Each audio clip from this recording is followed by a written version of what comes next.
There you have it. It's one of them big ones. You look in the delis and you're at the counter and you're checking out and they have these big cookies that you just gotta have. Make it yourself.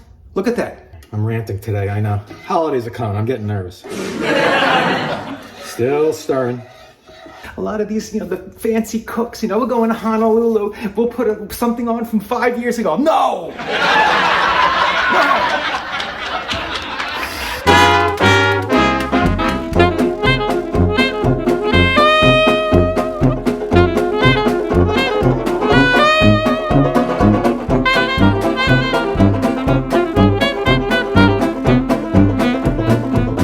Comedy Kitchen with Chef Sel was recorded in front of a fake audience. Hey guys, Chef Sel right here.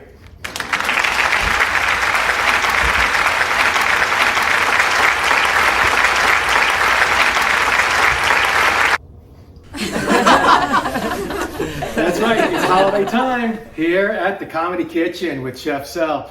Listen, more sweets coming your way because don't we all just indulge when the sweets start happening? I know, but don't worry. You'll be in the gym by no time. All right, what are we making today? I'll tell you what we're making. We're making for a great 2024 that we just went through. I say went through like it's a bad thing. I mean, we hit 1 million views. We're right on the doorstep of 50,000 subscribers. I want to thank you all. Don't get too excited. Next year, let's double that and keep going. Now, what do you want to make today? Well, it's right before Thanksgiving, so you might not have time, but it's really easy ingredients. You probably have most of them. We're going to make sweet potato spicy cookies stuffed with your own homemade, done by you, marshmallow fluff. So, as you're stuffing that turkey, you're probably watching this saying, ooh, this would make a nice, different surprise, right? With all the other sweet potato stuff we're making. No. This is working, I'm telling you.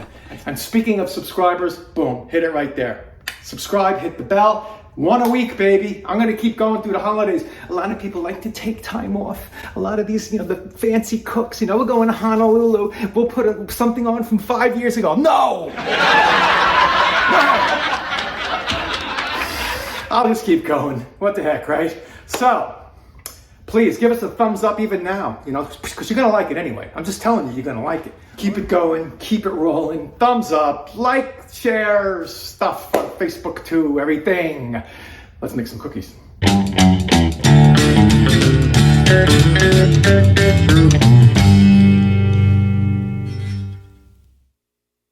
So your filling, Johnny, has to be done first.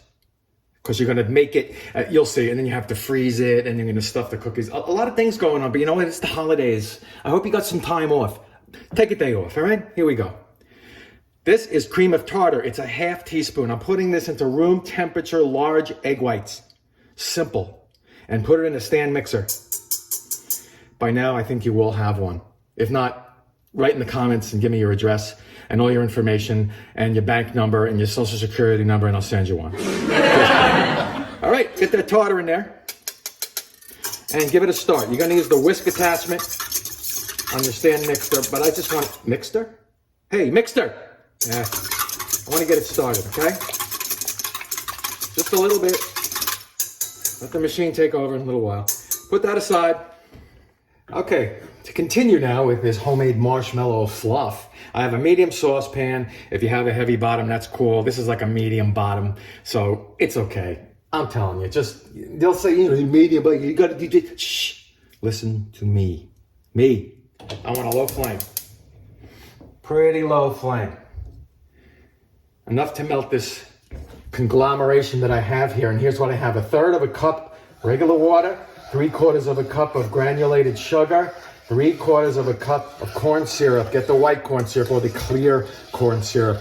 Stir until the sugar is dissolved, but keep it on this low flame. In the meantime, find yourself one of these. You're gonna need a candy thermometer. This is serious business. You know, you would think that candy, you know, stuff like candy is just so easy to make because little kids love it and they throw it down their throats and they suck on this and they lick on that. I'm telling you, you need a candy thermometer to make this stuff. Right away, that should tell you there's something up, right? I'm ranting today, I know. Holidays are coming, I'm getting nervous. Still stirring. Now, after this gets dissolved, you'll tell it gets clear. It's starting to do that now. Stop stirring. After you stop the stirring, you're going to put this thermometer in here and you're going to keep it going without touching it till it hits 240 degrees. That's Fahrenheit, folks. 120 Celsius if you live over the pond. Why do they call that a pond? It's like the biggest body of water. Anyway, I'm sure somebody will write in. Now, once this hits 240, after this whole thing is done, you're going to turn on your mixer to medium speed and whip the egg whites to soft peaks. Remember, I had that all set up for you already? It's going to take about, 3 or 4 minutes. Then you're going to put it onto medium low and very slowly you're going to pour the 240 degree sugar syrup into the whites in a thin, steady stream. If your sugar firmed up for whatever reason, you had to run and go hit on the gardener, put it back on here and melt it again. But leave the guy alone. He's trying to do the hedges. Almost there with the melting of the sugar into this corn syrup and water mixture. Okay, I'm going to stop stirring. I mean, it's clear. It's a little cloudy, but you see what I mean. You could feel it. There's no more granule type sensations on your... Make this wooden, by the way. Don't start with all kinds of metals, okay? Because then all the test tubes, you get involved with science. Don't do it. Use a freaking wooden freaking spatula. All right, let's put that aside. Let's move it up a little bit to almost a medium, maybe a low to medium. Get that candy thermometer in here. We're looking for 240 Fahrenheit, like I said.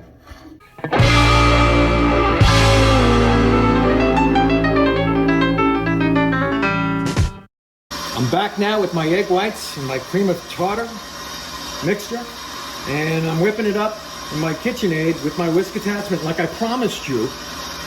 And we're going to go medium to start and then move it up a little bit more until we get some soft peaks. We're almost there now, actually. Hang out, man. And here is our 240 degrees conglomerate. Move it down to medium low. Slowly add it in.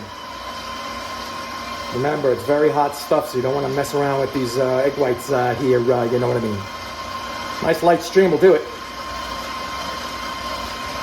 It's also tempering those egg whites, by the way, because you're doing it so slow. Don't just dump it all in there like you're freaking shotgunning a beer. Although it is the holidays. All right, I believe we have that done. Now you're going to put this on pretty much between medium and high. And you're going to see it kind of whip up, but then it's going to deflate a little bit. But keep going. It'll thicken back up and fluff up. The whole thing's going to be about 6 to 8 minutes until it's really fluffy and thick and glossy. Then you're going to add the vanilla. And you know how much vanilla, right? A teaspoon. It's always a teaspoon, no matter what you're making. I don't know why. It's like the rule. Okay, let's move it up.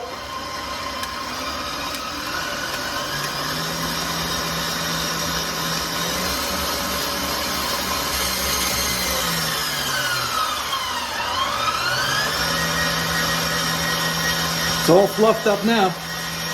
Get that teaspoon of vanilla in there. Move it down a bit. Beautiful. And move it back up. And keep going until it's cooled down. About 3 or 4 more minutes. All right, like I said, we have our fluff. Now it's room temperature. I have some parchment paper on a non-rimmed cookie sheet. And we're gonna use this as the stuffing, so about that much. It's about a tablespoon and a half. And it's kind of tricky, so you gotta use 2 teaspoons. What I'm gonna do is I'm gonna lay them out in little blobs right here, and then we're gonna freeze this. And then we're gonna stick them in the cookies right before we bake in an effort to stop them from oozing or minimize the oozing.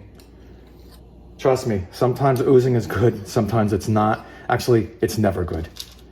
And then we're gonna freeze these, like I said. Can't be more than a half hour. A lot of air in here too. That helps you with the freezing, believe it or not, because the air freezes. Don't ask me why, I don't know. Break out my Bunsen burners. Come on. You don't have to really space them as much as I am. I'm just used to making cookies all the time. They're not going to spread out. They're just going to freeze or get solid enough to stick inside these cookies and withstand some of that baking, you know? That's all she wrote. I mean, I have a lot left over, but you can refrigerate it for like 6 to 8 weeks if you want to make more, make a double batch. I don't know. Do what you want to do, man. It's all up to you. All right, let me freeze that up. And now for the cookies. All of these things will make a delicious, from scratch, sweet potato or yam batch of cookies. Unbelievable. So right here, we're going to use 2 cups of all-purpose flour. This is a half a cup. It's 1 stick. We're going to turn this into browned butter. I'll show you how. Let me put that aside. Half a teaspoon of salt, 1 cup of dark brown sugar, a large egg, 2 teaspoons of vanilla. Man, I love vanilla. I already said that. 2 teaspoons of cinnamon, 1/4 of a teaspoon of ginger, 1/8 of a teaspoon of nutmeg, 1/8 of a teaspoon of cloves. And remember, we have that marshmallow fluff freezing. Say that 5 times fast. Go. Stop. Couldn't do it. I knew it. Anyway, it's freezing in the freezer. We're going to stuff it in there before we bake these things. Now for the topping, might as well throw that in there too. We're going to roll them before we bake them. White sugar, you know what that is. Come on. More of that cinnamon, and I'm going to zest this 1 orange. All right? Mix it all together. See? Look at family now. Let me get going with the browning of that butter. I'll show you how to do it. I have a small skillet to brown this butter. I have it on medium flame. I'm going to cut a stick of butter into pieces, little pats, you know. I'm going to move it down a little bit. Like a weak medium is good. And we're going to keep this going until all the hoopla stuff, the bubbling and the cracking, and it's going to turn brown. Now, if you have a stainless steel pan, it's a lot easier to see that the butter is brown, but we'll just have to make do, okay? Because I think a lot of you people have these non-stickers, so that's why I use mine, because I'm a good guy. And it's the only one I had.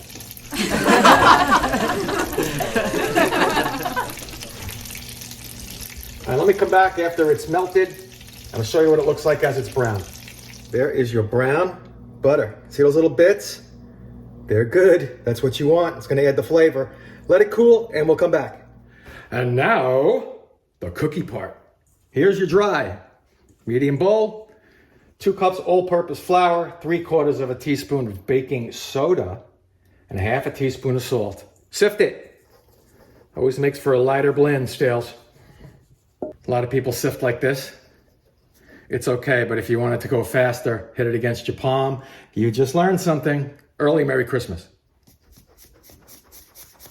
And boom. All right, that said, that done. Bang it against the counter to get it settled in there. Boom. Now I want a whisk to mix it. And mix it we will. Put that aside. And behind bowl number 2, 1 cup of that brown sugar. It's different colors, different brands. You can get over that. 2 teaspoons vanilla. There's 1, 2. And remember that brown butter. Oh man, get it in. A lot of brown, Johnny. And you can either use a mixer or your right forearm or left. Just whip it up. Put that aside. And this is my cooked, it's a 1/2 of a yam. Can I call it a yam? It's the holidays. I call it a yam. And we only want a 1/4 cup of this. So let's mash this up with a fork. And don't use a potato masher. Don't do it. It's going to get stuck in the spokes because there's not a lot of potato we're putting in here. It's for flavor, man. Now, when you cook this potato in the microwave, you'll get a skin on it. See, there's a little bit of it there. You can just take that out or keep it in. It all tastes the same anyway, but we are TV here, you know. And if this is a little bit more than a 1/4 cup, I might go with it anyway. Hey, as Julia Child used to say, why the hell am I so tall? All right. I'm down with you, guys. Give me a 1/4. There you go, a little bit more, that's okay. Get that potato in that brown sugar conglomeration. We'll put this whisk aside for now because we want to kind of mash things together. Alrighty, let's get an egg in there, large egg. Beautiful. right, I think we have that potato kind of mashed a bit. Back to the whisk. That orange hue. Now remember, I have my homemade marshmallow fluff freezing. It's been a couple of hours now. It's not gonna get rock hard, but at least it'll lag behind the baking of the cookie while it's inside the cookie, if you know what I mean. Otherwise, it's gonna seep out as you're baking. You don't want that. I think we went over oozing in an earlier segment. Anyway. All right, I like it. And we have some added doodads here. All the doodah day. 1/8 of a teaspoon of these ground cloves. You kidding me? We're not messing around here. These are fall flavors. Whew, I can smell that already. 1/4 teaspoon of ginger, which is 2/8.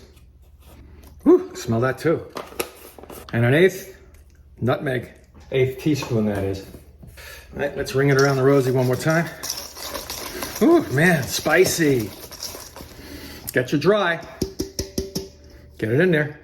We went over this, the dry. And spatula it around slowly. You know what flour likes to do. It flies around the room. It's gonna turn into cookie dough. Now, let me tell you a little bit about what's going on here. You can let this rest in the fridge, let the flavors come together, which is what a lot of people do. I'm gonna give you a break because I know you're busy during the holidays, or just in your regular day if you're doing this in the summer. Yeah, let's make sweet potato, ginger, nutmeg, clove cookies in July. I don't think so.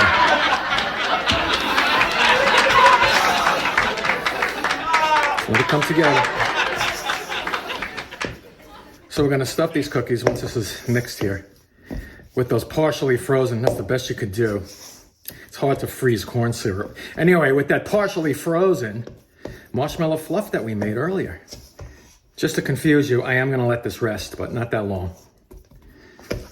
Just let it rest a little while. 5-10 minutes is fine. And then we'll come back and get these things ready.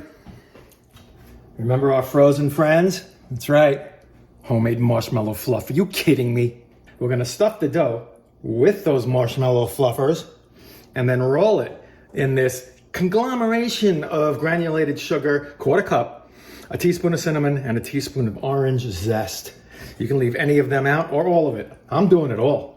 The freaking holidays, come on. I rolled 2 tablespoons of dough into a bowl. I flattened it. I stuck a marshmallow on top and then 1 more tablespoon. And just get that covered, see? Cover it, man. Go away. Okay, you can roll it into a bit of a ball. Not tight. Don't squeeze that stuff out of the middle. I will come looking for you. Holidays or not. Well, let's roll it a little bit in here.